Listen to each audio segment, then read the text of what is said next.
সাপের কামড়ে মৃত্যু হলো এক ছাত্রের।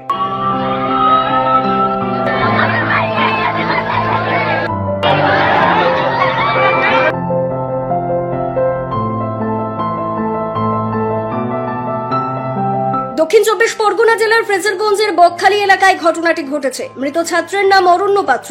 স্থানীয় সূত্রে জানা যায়, মঙ্গলবার সন্ধ্যায় কোচিং যাওয়ার জন্য বছর 10 অরণ্য বাড়ি থেকে বেরিয়েছিল। যাবার পথে তার এক সহপাঠীর বাড়িতে গিয়েছিল অরণ্য। সহপাঠীকে সঙ্গে নিয়ে কোচিং যাবার কথা ছিল। সহপাঠীর বাড়ি থেকে বেরিয়ে আসার সময় অরণ্যকে সাপ কামড়ায়। সঙ্গে সঙ্গে ঘটনার কথা অরণ্য তার বন্ধু সহ পাশাপাশি থাকা লোকজনকে জানায়।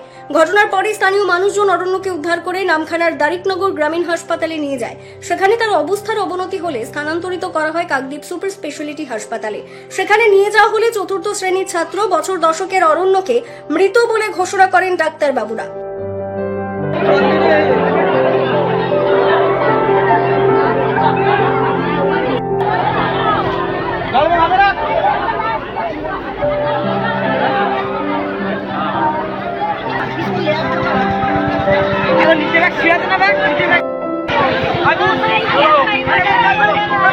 বকখালি থেকে মুন্না সর্দারের রিপোর্ট, কাকদ্বীপ.com।